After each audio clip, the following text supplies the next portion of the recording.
24/7 Mindset Community. Thank you so much for joining. PJ is, man, one of the bravest human beings I feel like I've ever met, and absolutely love his energy. So, PJ, welcome to the show, bro. Yeah, thank you, brother. Appreciate you having me on. Yeah, so you asked me a second ago, the one in the office. I've got both sons in the office. So, Braden is 20 years old. He's home for the summer from Arkansas. He's about to be a junior. And then Alexander is 19. He's home for summer from Baylor, and he's about to be a sophomore. So I know you've had your experience of working with your dad. It is, man, it is so special getting a chance to see your kids and work with your kids. We had lunch today, but they're coming off a high, which was super cool. So today's Wednesday. And Monday, they both of them one got 281 outbound dials, and one got 261 outbound dials. And these are Wow. calling my past clients to schedule annual mortgage reviews on my calendar. One got 10 appointments in one day, and the other one got 8 appointments in one day. And when you Wow. look at that, it's like, how many loan officers do we have in this industry that can't even fathom like calling their past clients and scheduling on the calendar? And here's like my 19-year-old and 18 20-year-old appointments. at 18 appointments in one day. But that's super cool, and I was really proud of him, high five him, and they made some nice bonuses for sure. But Tuesday was awesome. Tuesday they both goose egged, and until like it was like 3 p.m. They both end up getting one appointment each. But all day long they're like, "Oh, this sucks," no one's picking up, or I just got hung up on, or whatever the case was. And as a father, I'm like, okay, like it's called fishing. It's not called catching. Right? You've got to continuously be out there. You got to keep you got to stay in the fight. And I said the best quarterbacks ever have always stayed in the pocket.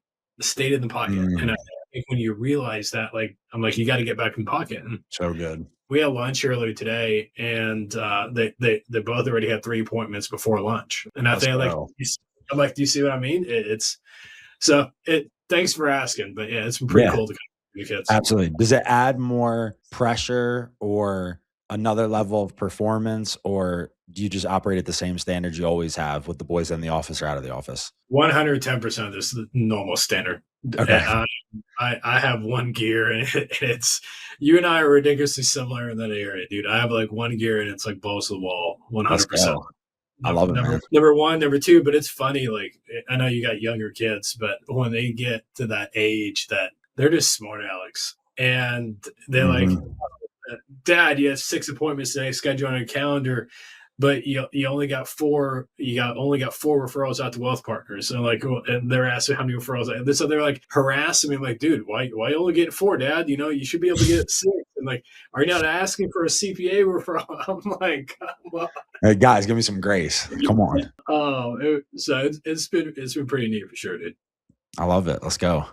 Yeah, awesome. All right, so who the heck is PJ? Give us like the last 5-year story of PJ. Yeah. You've had this 100% this amazing climb, and I attest it to your bravery. I attest it to your faith in Christ. I attest it to your faith in yourself and wanting to grow it. So let the viewers understand who's PJ. Yeah, no, I appreciate it, brother. Well, my recent introduction and summary of who I am has been, I'm an average Italian man backed by the Holy Spirit and caffeine, because those two things tend to fuel my days. So, I mean, I'm grateful. Just the redemption story, June 4th, 2018. I'm having a rough time my first year in college. I had a victim mentality. I thought every bad thing that ever happened to me was everybody's fault, and just had a fixed mindset. You and I are both huge mindset guys, and I had a broken mindset at the time. And I got into the logistics business and pharmaceutical sales, moving the wrong product. And I had this come to Jesus moment, June 4th, 2018. I'm in a Publix parking lot in one of the most suburban areas in Charleston, South Carolina, and I get robbed at gunpoint and was inches away from death. I don't know if I ever told you that. So I literally back of the ambulance, I thought one of two things. One is I'm about to be a loser. And the second thing is I need to go to church. And at that time, I had a very broken relationship in my faith. And I grew up in the Catholic church and then just kind of faded away as I got into the later high school years in college, like probably most young adults trying to figure things out on their own. And then I moved in with my grandparents, which was like rehab, and got into two things I started doing, building my faith and personal development, which changed my life. I read Think and Grow Rich. I read 10 books in 40 days. You and I are both avid readers. And that really changed my whole mindset of just starting to write down the quotes and understand, I'm the master of my fate and captain of my soul and all these different philosophies. And then I committed to a major. At that time I was an entertainment major, whatever that even means. It basically means absolutely nothing. You get a PE class and do nothing. And I committed to commercial real estate because I had a mentor at the time who told me 30% of every dollar that touches GDP is associated with a real estate transaction. So whether it's a lease, whether it's a purchase, whether it's a mortgage, whether anything, right? Even if it's an SBA loan, it all touches real estate. So I said, all right, I want to go into real estate. I was getting my degree in commercial real estate. I had an internship with a developer and it was a really cool opportunity. We got to work on the largest building in Charleston. It was 1,001 square feet and they were converting an old aircraft carrier into flex office space. And then it was February of 2020, right? As I was finishing my last semester of college, where my father, who's a $50 to $60 million originator, said, hey, let's look at the opportunity to work together. And I actually worked for him previously when I didn't have the best mentality and was just not performing. And I was actually thinking about it. The first text he sent me is, hey, I need you to come out of the gate swinging and show what you can do. And that one text, when I took that job, I don't know if I've ever let go of that mentality of Mortgage 2.0. And that was February of 2020. So first 18 months, assistant processor, LOA. I get my loan officer license. We're doing a lot of builder turn down business. I was in a support role, really like a hybrid loan partner is what it became over time. After about the 18-month mark of doing 20 to 25 loans a month, we looked at each other and said, hey, what does it really look like to grow this? And my father had an incredible book of business. I mean, for 20 years, he was a consistent, 40, 50, $60 million producer, lived a great life. And we said, hey, let's really turn on the jets. And in the next 18 months, even through 2020 and into 2023, we got up to 60 units as two guys. So it was myself, it was my father, loan partners, pipeline manager, processors. And our last month together, we did 20 million and 62 units. And I made more money than I ever thought was possible in the business at a really young age, but it also put a ton of pressure on every other area of my life because I didn't have any skills yet to know how to show up for my wife or my newborn son and manage a pipeline and do all of the things. So an opportunity presented itself where we realized, hey, maybe it's best to try doing this in our separate lanes. And that was kind of the second half of my career. So everything I learned is a testament of what my father taught me: reviewing credit reports, putting deals together, giving realtor updates, how to reply to an email, control your priorities. If 8 things are coming at you at once, how do you determine the sequence? I mean, I would have a 0% success rate or probability of success if it wasn't for that internship and that apprenticeship. It was the greatest education I could have ever gotten in lending. But then I had to bet on myself. I started over in a brand new city. Charleston's very small and we wanted to try to protect the relationship. So I moved to Orlando, didn't know a single person. My first loan was a $115,000 condo for a woman who had to take a picture of every single bank statement. The loan probably took me 80 hours. It was my first deal. I probably made $1,000 on that deal, but that's what started the 2.0. So I opened a branch. I bet on myself. I moved to a new city. And my back was against the wall. I sold my NVIDIA stock, which was the worst thing I ever did. Had 4 to 5 months of runway, and I just had to make it work. But this time it was different because it was my wife and I together, and we were on a journey, where she really felt like she was an equal partner. So I went 1 loan, 2 loans, 4 loans, and then my 4th month, I had a $2 million bank statement loan and ended up finishing the month at $4 million, my 4th month in a new city. And I finished that year at 56 million funded without knowing a single person. Fast forward into the second year, the same trajectory continued. And I got to June with 50 million funded year to date. So I was on pace to fund 100 million and just had a ridiculous amount of momentum and favor and brokerages who wouldn't commit to a preferred lender for a decade, but for whatever reason were willing to give me a shot. I mean, I remember my first brokerage I landed in Orlando, did 8 deals my second month with them with 1 account. So it was just this massive momentum sprint and a ton of favor in Orlando. And then at that point, I started getting recruited for the first time, like intentionally, which I'm sure you've had experience with over the years. I'm sure you've never had a recruiter call your cell phone, right? So no, never. So that I would say this is chapter 3, right? So if chapter 1 was the apprenticeship of where I learned the business, chapter 2 was betting on myself, starting in a new market, experiencing a ton of favor with a fast scale of volume. And then chapter 3 is when I had to really evaluate what's next. What is the career move? So we had all the offers from the major independent mortgage banks. I thought about starting a brokerage. It took 2 weeks to go out and pray, get discernment, talk to mentors. And I had the opportunity with my business partners today, which is what I ultimately chose, which is to become a partner of a division and try to compete with the big boys and see if we could scale this thing and grow nationally today. So when I committed to stepping into running sales for Element Mortgage's division, that month they did 25 million in volume, and this month we'll do 60 million, and that's in 11 months in the role. So we've been able to triple in volume.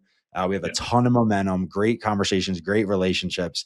And through all of that, there's been multiple new identities that have had to be created with every role and with every set of goals. And every time I meet somebody, even like meeting you, I get exposed to a whole way of processing information that I didn't even know was available. And that's what I love about the business is there's so many different strategies and ways. And I think it's one of the biggest things I learned in the last year is I thought there was only one way to do this, which was just work a ton of hours, reach out to a bunch of real estate agents, and that's the business, which obviously you're a huge proponent of. That's your whole business model. But I've learned that you can have three $50 million originators sitting next to each other and they don't have anything in common other than work ethic. I mean, they all work hard, Yeah. but you can build a business in a lot of different ways. So that's PJ Crescenzo, husband, father, believer, redeemed by the blood, amazing 3-year-old, amazing 1-year-old daughter. And depending on when this comes out, another exciting announcement for the family as well. We haven't actually said anything, but we'll see based on this timeline. So the family's growing, the business is growing, and everything's going great. I love it, man. I love it. All right. So for the viewers that don't know PJ and my story, it was like middle of the week. It was like a Wednesday or something like that. And PJ sends me, it was a private message through Facebook or Instagram, one of the two, and he's like, "Hey, I'm in town. Let's get together." And I'm like, I've never talked to him. I've never met him. I've never had any kind of communication other than seeing each other on social. And one of my coaching clients works for him at his company, and he reached out to me. I'm like, all right. I called my wife, told her I'm gonna skip dinner tonight. Let's go to dinner at a place. And it was like literally like a 4-hour window of him texting me to like we're sitting across each other at the table. And he comes to the table, and I know it's got to make a world record. Imagine having dinner with an auctioneer of questions. And it was so magical because I mean I think he went through like 3 different sets of pens trying Yep. to write everything down, and he showed me my book, and so much was highlighted and underlined. Like one question I want to ask. There's 2 questions really. One is where does that bravery come from? Because number one thing that frustrates me, dude, is when someone says, "Oh, I think you were too big time for me." I'm like, bro, I just put my pants on, just like you put your pants on. Yeah. Where did that bravery come from? And like, then your unmatched curiosity, where does that come? I'll give 2 answers, right? So I think the bravery, and I think we share this, but just the philosophy that if another man can, why can't I? Yeah, I just think there's just a gap in knowledge. I'm so confident in my abilities to execute, and I'm also so confident that there's so much I don't know. Like cost segregation. Since you told me cost segregation, I can't get cost segregation off my mind. I probably think about cost segregation studies like 8 times a day, but I've never done one. I've never gone through it. Maybe I don't have the capital to do it yet, but once I get exposed to a concept, it sets me on fire. Like my favorite place is Barnes and Noble. I walk in Barnes and Noble and I'm like, every answer to the world is sitting in the store right now. You just got to pick it up and learn about it. So I think bravery, I'll put bravery in three pieces. One is we're all humans, right? And I think that's where the belief system really helps, which is people can have different theologies and people can have different belief frameworks. I view Christianity as a strategy. I view it as one of the best strategies that exists on planet Earth, which is my identity is I'm a child of God and there's a divine spark inside of me. So when it goes to competing in the marketplace, when you have a holy fear of God, I don't have another fear of man. There's no, we're all made in equal image. We're all made in the image of God. So you've just had an incredible set of skills and habits and disciplines that you've built, and I have a gap in knowledge of what those are. So when I reach out to people, I'm just like, I just need to, it's all skills and habits and belief systems that you've been exposed to. We were even talking about Go Abundance, and it's okay, here's another world that I don't know about, right? So the bravery is just knowing who my identity is. I think over the last year, I've really honored that identity of having fear of one person, and that's our creator. The second part of that is honestly, I think my wife has helped a lot with the bravery because she has such big faith, and we've lived in 5 cities in 5 years. So to have to move that many times and three of the times doing it with young kids, if you can make it work in multiple markets, at some point you're like, you never want to get negligent or be naive. But I would encourage anybody, if you've never left the town you're in, right? Unless you have a really strong spirit or you're really courageous. But if you feel stagnant and you've never traveled, you've never seen the world, you've never gone anywhere, I think travel has been a huge boost to confidence. And then the third thing is being able to honor your commitments. I think the best form of self confidence is just doing what you say you're going to do, and all of a sudden you become confident. So, yeah, I would say identity, travel, and honoring my commitments has attributed to what you could call bravery. Second part of that is curiosity. Is that framework, that wisdom? I'm going to butcher 1,000 proverbs, but there's nothing greater than wisdom. Like wisdom is the thing, right? It's like I've seen it work at a small scale. Hey, I want to get stronger. I need a better workout plan. I want to learn how to call a realtor. Let me talk to somebody who talks to realtors really well. I mean, you could do anything in life. It's somebody has already done it. So my curiosity is I just feel like there's a gap between what I know I can do in the world and the impact that I can have and where I'm at today. And I feel like the best way to shorten that gap is knowledge and wisdom. And that's what sets me on fire. I mean, when I was 6 years old and all of the kids in my class in first grade said, "What do you want to be when you grow up?" I wrote successful.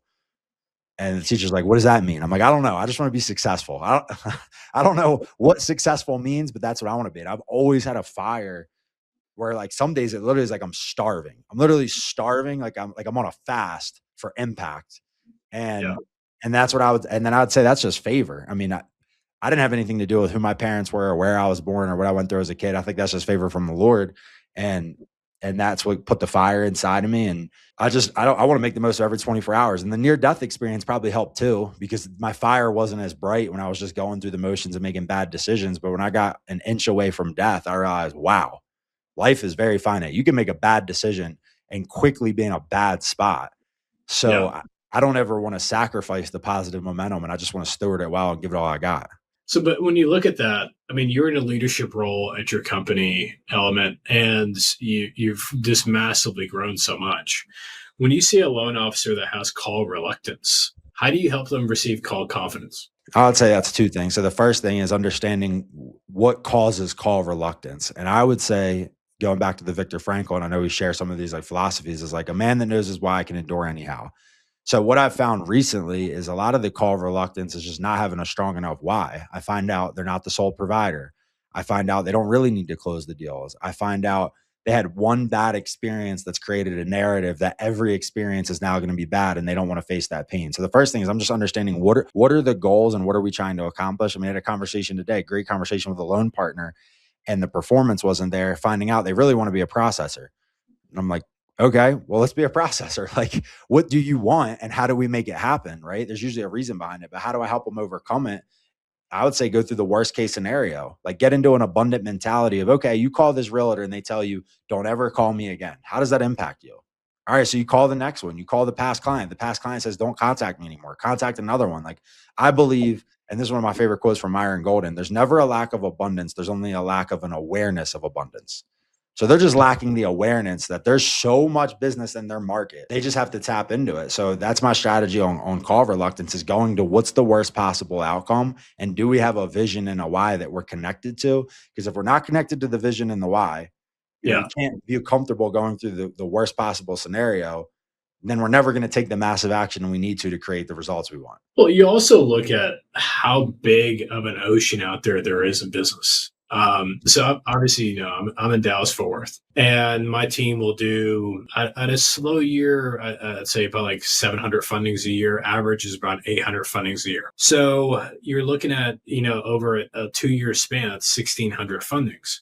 It's funny. The last 24 months, I pulled the data in Dallas Fort Worth because I'm putting a large amount of people in the HomeBot, and in HomeBot, in Dallas Fort Worth, every borrower that's closed a new purchase, new house sale in the last 24 months was 251,000. I've been blessed to be the number one biggest loan officer around here in DFW, and I've done 1,600 loans.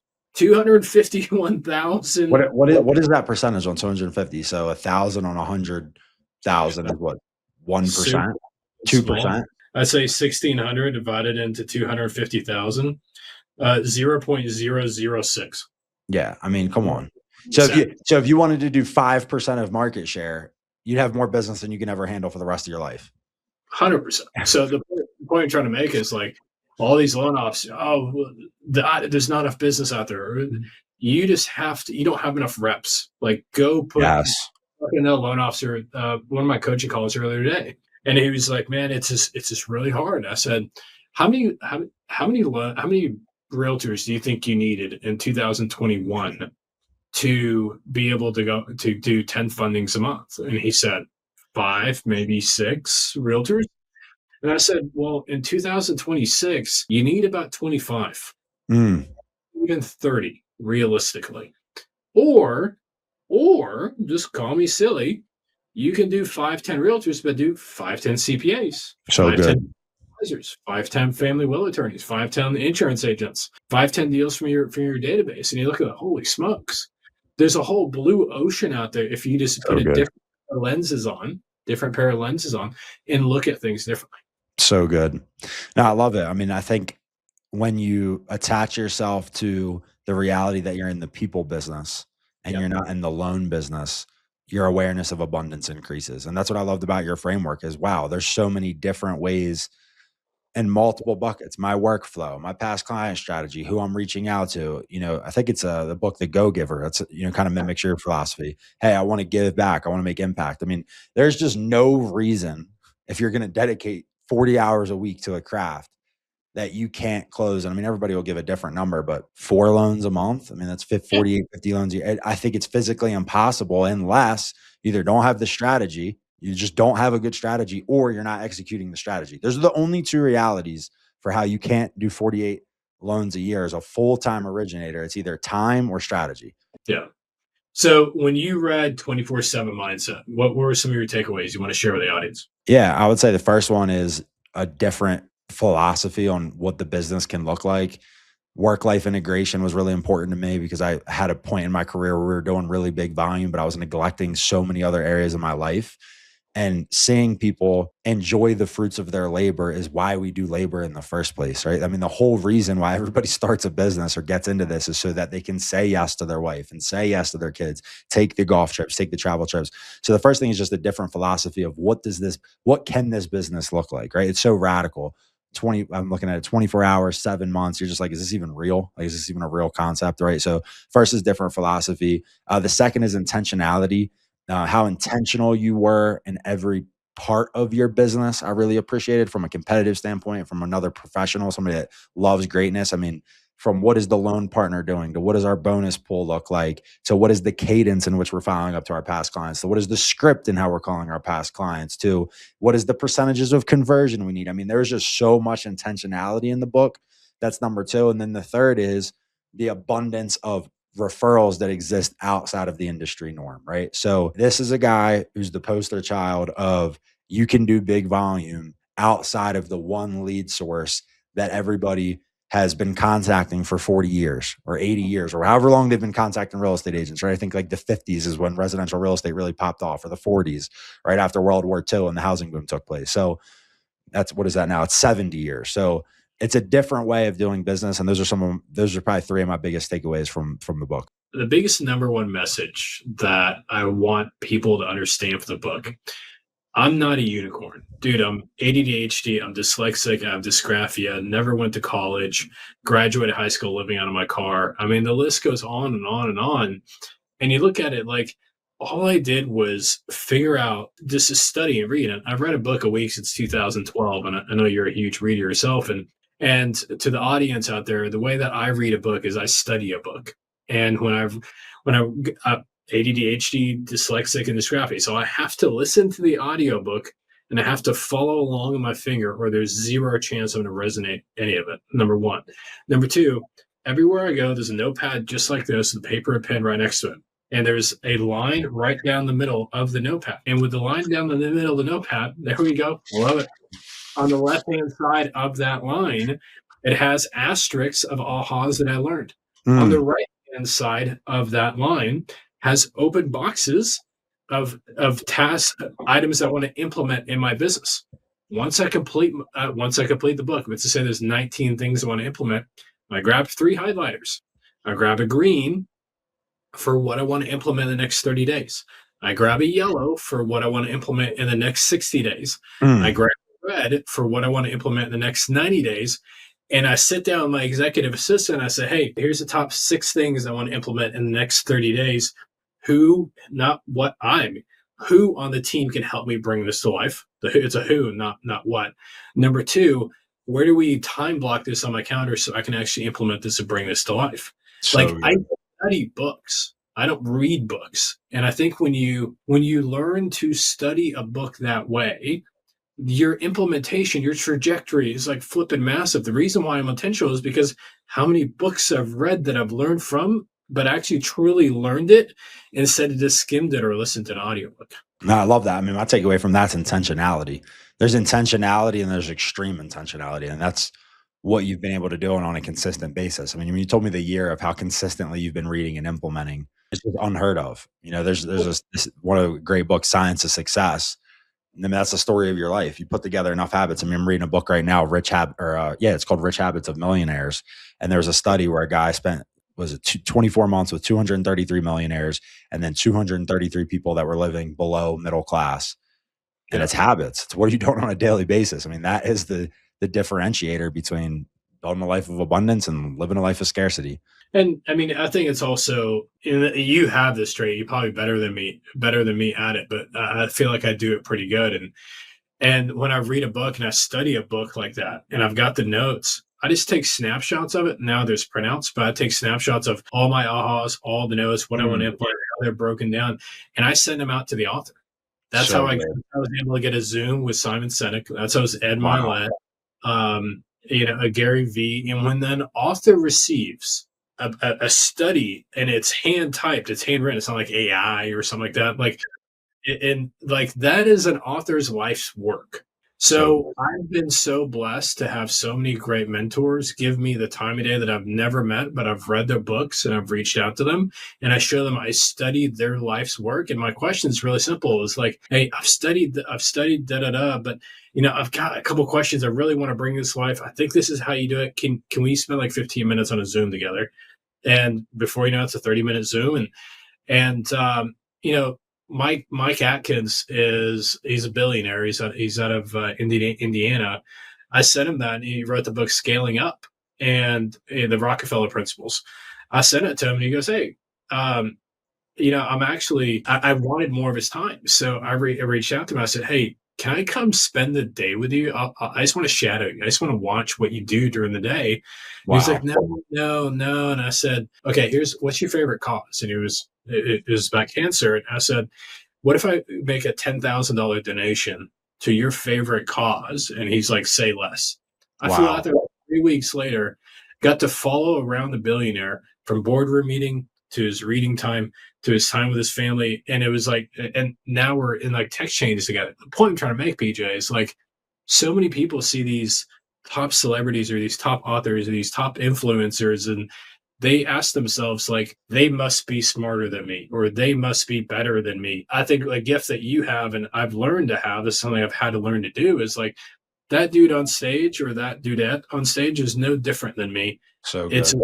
how do I be vulnerable enough to show them that I'm valuable so they want to spend more time with me. No, I love that. I mean, I would say two things to that too, and we both can share this.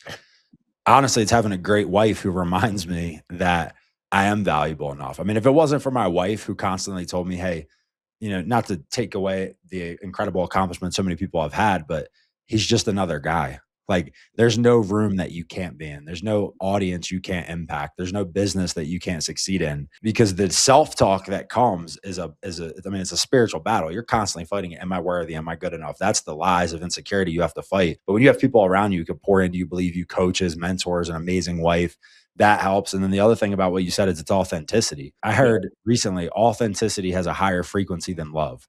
Authenticity is the greatest frequency in human connection, which you could also call as truth. But in your relationship of you reaching out to the billionaire, you're authentic. And then when you say, hey, I'm willing to make a donation to your favorite cause, they come, it's like, okay, this guy's serious. So that's also been helpful. And I think you can only be authentic if you're aware of your own strengths and weaknesses. It's really difficult to be authentic externally if you don't know where you fall short. Like I said, I know I'm a 5'11" average Italian man who is backed by the Holy Spirit and a lot of caffeine. And that's by the trajectory I'm on, right? It was actually, I used to write 6 foot whenever somebody asked me how tall I was for about 25 years until I realized, you know what?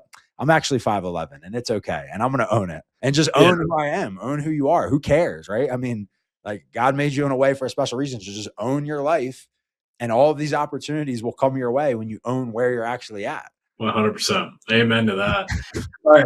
So you texted me the other day, and I was really floored by it. Or might have been you messaged me, but so one of my biggest mentors, one of my best friends, his name is David Osborne, and his family grew up with Keller Williams, owns like over 30% of Keller Williams. It's huge, massive. Wow. And I remember the first time I got introduced to him, a realtor of mine in Dallas, the realtor's name was Denton. And he calls me up and he goes, hey, you're a member at ABC Country Club. And I said, yeah, I am. And this is like the one of the top realtors in town. And he goes, hey, can I come out and play? And I've got a friend that's in town. I'm like, I'm trying to get this realtor's business. So heck yeah. So he comes out and he brings David with him. I did not understand. It didn't register with me who he was until like the 16th hole. Wow. And it was one of these things I'm like, then David calls me up like 2 weeks later after that, and we ended up going to Scotland with him for a golf trip. Wow. And then we went to Pebble Beach, and our wives have become friends. And what's super beautiful about that is when he launched Go Abundance, like he put me right in front of that line, and just getting to understand like joining Go Abundance. I mean, my income is like 8x by joining Go Abundance. That mindset, but most importantly, I went into Go Abundance with like 0 rental properties, and now there's over 400 some odd rental properties in the portfolio. Now that since being in there in Go Abundance since 2013, now since 2019, paid 0 taxes and cost segregation of things. Wow. So we realized like David has sat me down. I think we're in Greece with the families, and he goes, I want you to map out the next 10 years of your income potential. Next 10 years of your income potential. And he goes, I want you to map it out and then come back to me and do it like in 4 buckets. How much you can earn, how much you're going to pay in taxes, how much you're going to live off, and how much you're going to get back. So I do these 4 buckets. I come back to him like, holy smokes, dude, I'm going to pay so much in taxes. And he goes, that's exactly why I want to do this exercise. And then now you've got to go figure out how to legally not pay taxes, through cost segregation, forced depreciation with assets. And it's one of these things that God really blessed me with him in my life that helped shape who I am as a professional, helped shape who I am as a father, helped shape who I am as this is a human being. And man, he's been such a blessing. So when you sent me that text that he was on your podcast, I'm like, what a small world. Well, I didn't even remember that you're the one who told me to read Wealth Can't Wait. I mean, that's the power of implementation and action. You're the one that told me to read that book. I ordered it the second I left the table, and I'm still at this rental and tele ride. So Amazon deliveries here like 5 to 7 business days instead of 4 hours like every other metro in the world. And it was incredible. And I shared that with the team. When I read Wealth Can't Wait, I thought I was going to be picking up a wealth building strategy book, but really it was a mindset book. It's about the mindset of what's required to build wealth. And it was so cool. Same thing. Read the book, shot him a message, just said, hey man, I love literally exactly what we're talking about. Sent him a message, said, hey, here's my takeaways from the book. I loved it. Would love to have you on the podcast. He said, absolutely. And he gets me connected with the CEO of Go Abundance, getting him on the podcast. And Matt King. Yeah, Matt King. It's just human relationships. And it's funny, Go Abundance, like how God works full circles. I looked into Go Abundance maybe 4 or 5 years ago. Now, after what you just told me, I think it was maybe Jamie Gruber was the guy's name. Okay. Yeah. But now after what you're telling me, I feel like I have no choice but to join Go Abundance. I'm like, dude, that testimony. I mean, obviously you and I are both males, and there's probably some female listeners. What I love the most thing about Go Abundance is there's a male Go Abundance and there's a female Go Abundance. And I think what it is, what's really special for us men, I don't care if I'm next to your wife. I don't care if I'm next to somebody else's wife. So like there's a certain like you got to show you're a man type of like success. But when you're around a bunch of dudes and you can just be vulnerable, hey man, here's what I'm addicted to. Hey man, Mm, here's where I really struggle. Hey man, mm. here's where I'm really struggling with my wife or my kids or drugs or alcohol, whatever the case is. And when I quit drinking alcohol, it was like I got in this like rut of for launching two startups at the same time with Aspire Mortgage Advisors and 24/7 Mindset, and every single time something good would happen, I'm like, we need a drink. I need a drink to celebrate. Then it became every time that something bad happened, You I'm did like, a drink. drink. And before I knew it, I'm like breaking off for lunch, going drinking during lunch. I'm coming back. I'm drinking a bottle of wine every night. I'm drinking, in the mornings. And it got to a point where it was such a challenge. Like, holy smokes, am I like addicted to alcohol? Like, and I remember calling up David and I said, dude, how long have you gone without drinking alcohol? And he goes, 100 days. I'm like, well, screw you. I'm going to go 101 days. And so I go 101 days. And he and I talked after that. And I said, I beat you, da, da, da. And he goes, I was talking to my oldest son, and he's the junior at Arkansas. And he goes, Dad, I bet you can't go a year. I'm like, screw you. Watch me go a year. Let's go. And now it's like 2.5, almost 3 years Awesome. with like zero alcohol. It was super flipping cool. I just had a physical done this morning. And if anybody drinks alcohol, do you? But this is for me. And I just had a physical done this morning. And I am healthier today at 47 years old than when the last physical I did when I was 44 years old. Wow. And when you look at that, it's like from the cold plunge to I am such more patient without alcohol. And I struggled a lot with imposter syndrome. I struggled a lot with like this anxiety. I struggled a lot of feeling like somebody else is better than me and I had to prove myself. And when I removed that alcohol portion of it, and it man, like if PJ is doing awesome, I'm celebrating the heck out of PJ. Like I'm not any less of a man Mm, if I celebrate PJ. But that's what Go Abundance was all about for me. It was all about for me to be able to, the first time ever, ever, ever, ever. I was 39 years old. I was in Go Abundance. We're in Tahoe together. It was the first time ever I shared my testimony live. wow. And people don't know my testimony is I graduated high school living out of my car. The reason I graduated high school living out of my car is because I grew up Muslim. And when you grow up Muslim and your father is a Muslim imam, which is like a pastor for a mosque, they're supposed to take your child's life. And my dad just simply kicked me out. So here I Wow. am graduating high school, living out of my car, and just scrounging around trying to find a meal or shelter as a 16, 17-year-old kid. And I had never shared that story publicly because how ashamed I was that I was living out of my car. How I, freeing. It's like breaking I, the mental shackles, but given the opportunity to share that. Yeah, and when you're in a group, and there was like 140 men in this room, and they had me come on stage and share it.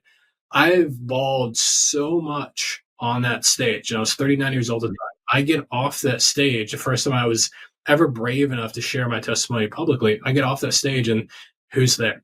David Osborne standing right there. I just grab him like a big hug, and I just hold on him, just bawling, like dripping snot over his shirt, and like that brotherhood though, and that like camaraderie of like, man, here's like the rawest, worst things I feel about me, and like the transparency of that and not feeling judged. I had never experienced that as an adult. No, it's so good. I mean, how do you not experience a breakthrough when you're able to share something that you've held inside for 20 years? It's like a book, Max Lucado, Traveling Light. We're all carrying these suitcases of trauma through our Yeah. lives. And before we know it, we're walking into an emotional airport with 15 bags. Well, in that moment, you got to drop off 10, like leave them behind. And the ride home feels a whole lot easier than the ride there. Yeah, for sure, dude. And I think what I learned from that is now with my struggles with alcohol and having those conversations with my two sons as I'm struggling with it. And I remember talking to him. It was like a week after not drinking. I'm like, dude, is so flipping hard. Like, I really want to drink. What do my two sons do? They're like, Dad, you can do it. Dad, you can do it. So good. I mean, Just the power of kids. I mean, how they for help you become a better your man. children become your cheerleader, your children Mm. becoming your cheerleader, and like inspiring you, and like, okay, all right, if you believe in me, then I've got to believe in you, right? And like every father, every wife, every parent wants to look great in their children's eyes, Amen. and but the old school of me, I don't think I would have shared that with them because it would have been like I was trying to always like fake it till you make it. But I think it's abundance for me has helped me really mature a lot to be really comfortable in my own skin. And you're confident with who you are as a human being and like what you're really made of.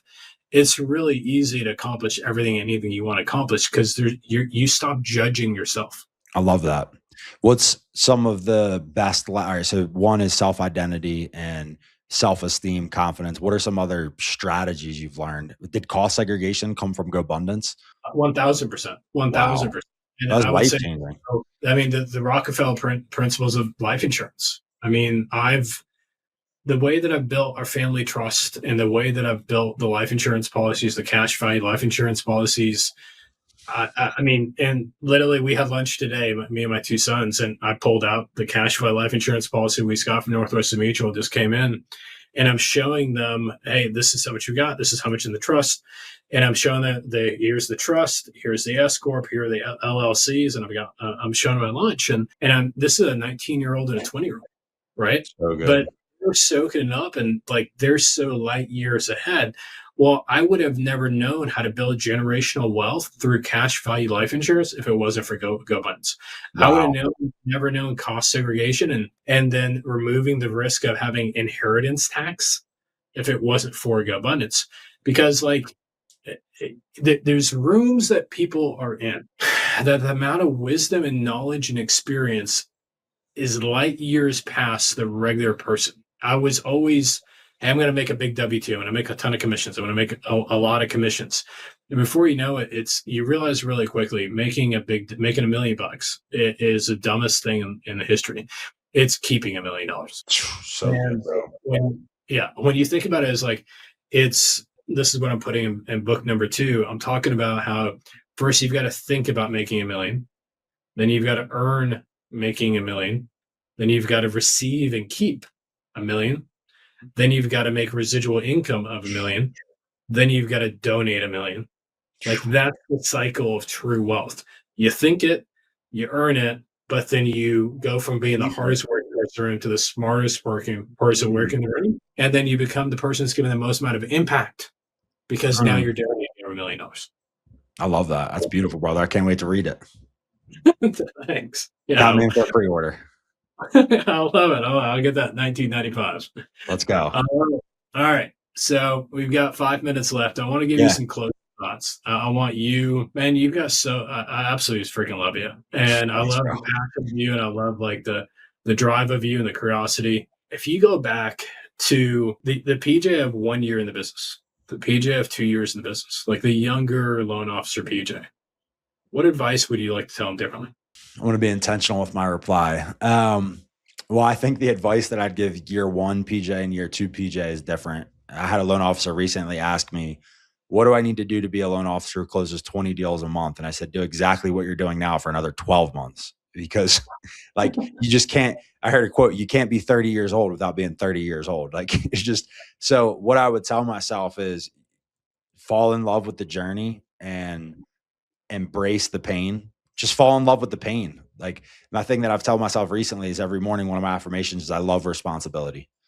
I just love responsibility. And I think when you start out in the business, you're trying to figure out a way is can this be easier? And yes, it can be easier. But I think even with the curriculum you've built, you can't maximize that curriculum until you become the type of person that can understand, retain, and implement the curriculum. So what I would tell year 2 loan officers, the pain is worth it. Fall in love with responsibility. You're doing everything you need to be doing. Because I think that every time the pain or the temperature increases, human instinct is to quit or look for an easier path.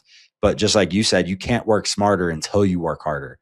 I don't know if you actually can do that. I don't know if there's a cheat code for just working smarter. You have to work hard to work smart. And it was that pain that I endured the first 36 months of the business that allowed the last 36 months to look differently, because I went through it. So I would just tell every loan officer the pain's worth it. I think we are legitimately in the greatest business in the United States of America. We have credibility. We get the opportunity to make impact. We get to solve problems. We get to touch huge moments of people's lives.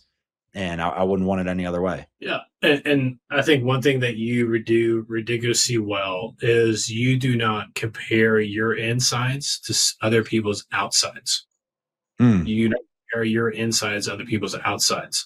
Meaning, like, the PJ that I see and that I admire is ridiculously comfortable in his own skin. And that would probably be one of the best piece of advice I give to any loan officers out there. Figure out your identity of who you are, own that, and do not give a flippin' rip of anybody else whatsoever that has an opinion of who you are.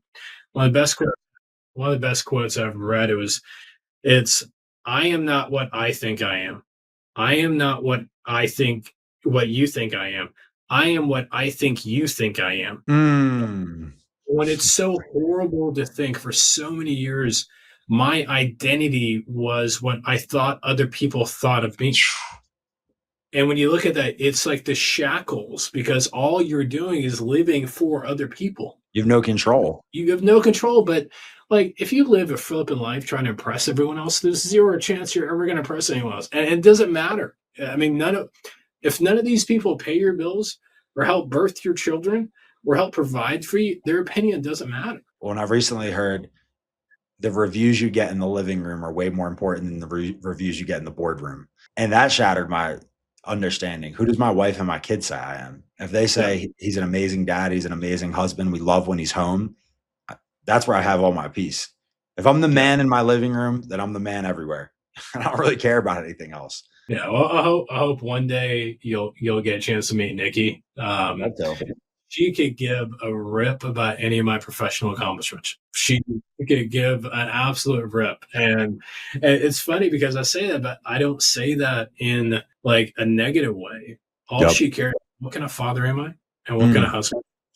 So like good. all the other accolades and all the other trophies and all the other awards and all, like, she could absolutely give a rip about. And it's funny, like when we get her on like double dates or something like that, she's not impressed by what other people say about me. It's how other people feel about themselves when they're around me is what she focuses on. I love that, brother. Yeah. All right, dude.